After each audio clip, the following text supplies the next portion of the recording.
Are you certain? It will be untamed, vigorous, and, well, large.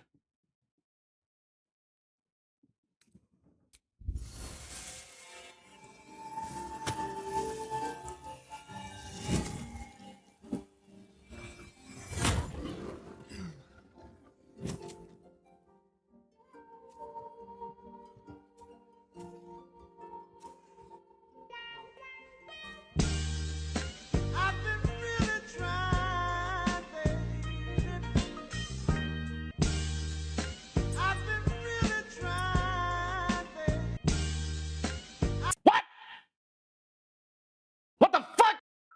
Gamers have a weird relationship with love.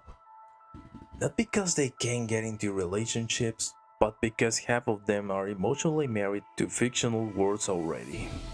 Seriously, some people spend more time decorating houses in Minecraft than talking to actual human beings. According to the internet, gamers are lonely creatures who survives exclusively on energy drinks, hentai,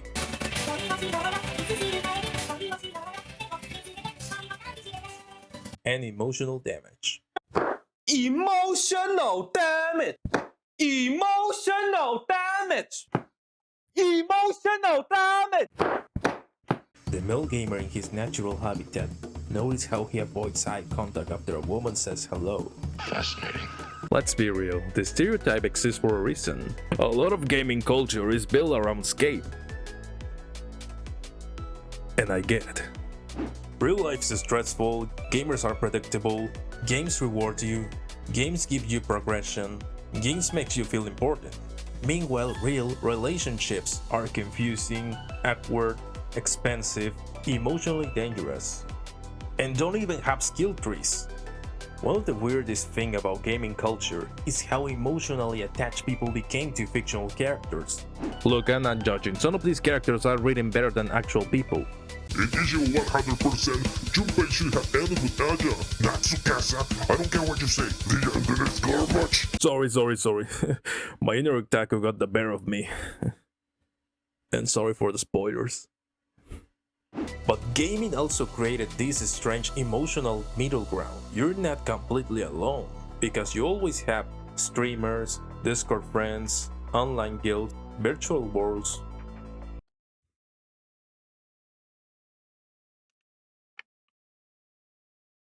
Hello? Yep, it's move. Up. Okay, up. Fuck. AI girlfriends and boyfriends now, apparently.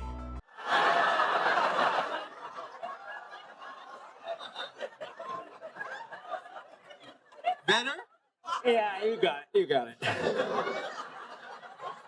Which is either the future or a sign of civilization is collapsing. Gaming culture eventually created something humanity probably wasn't prepared for.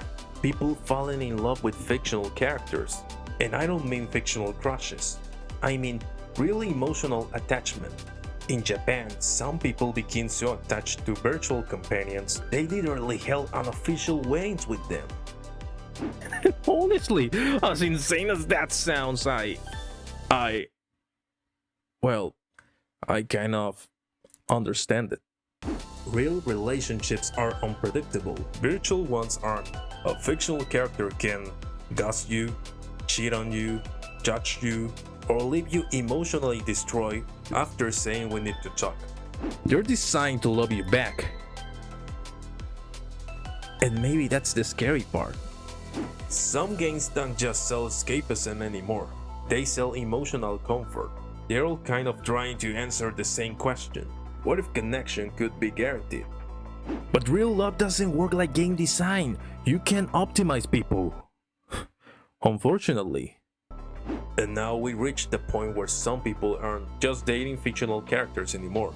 They're emotionally attached to AI, and yeah, I know that sounds dystopian like in Spike Jonze's movie Her, but there are genuinely people who became so emotionally attached to AI companions that when an update changed the personality of the chatbot, they tried to fix it because it no longer felt like the person they fell in love with. Actually, that's both terrifying and kind of sad. Because it reveals something weird about modern loneliness. A lot of people don't necessarily want a perfect relationship. They just want consistency, tension, comfort, someone or something that always responds. And gaming culture was kind of preparing us for this already.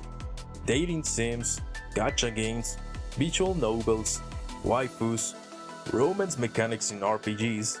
I love Tarja and Fire Emblem Awakening, and I don't care what you say. For years, games have been quietly asking what if emotional connections could be programmed, and now AI is trying to answer that question for real, which is either incredibly depressing or the beginning of a Blade Runner side quest, even though I love Blade Runner. Although if dating had dialogue trees, a lot of us somehow will still pick the worst option. At least I think I'll do. Now, weirdly enough, gamers also created some of the strongest relationships. Because games give people something most adults lose over time: a shared adventure. You know how depressing adult conversations become. Housework, very stressful? Damn. Meanwhile, gamers are out here surviving zombie apocalypses together at 2 AM. Some people fall in love faster during co-op games than actual dates. I personally know couples who meet playing online games like in League of Legends, Fortnite, or Dota 2. But I don't think gamers are lonely because they play games. I think a lot of people play games because they're lonely. Games create spaces where people can feel useful, understood, connected, sometimes more than real life does. And maybe that's what gaming events feel so emotionally to people. It's not just about traders, it's about feeling like you belong somewhere. So, do gamers have strange love lives? Yeah, absolutely. Some people are dating, some people are coping, some people are emotionally trapped inside Final Fantasy XIV. I think everybody's looking for the same thing: connection. Games just became one of the weirdest ways to find it. And that's not pathetic, it's just human. If you enjoyed this, please consider subscribe, share and like and give a comment. Anyway, now I need to go romance a fictional character for research purposes. Yes, for another video. See ya.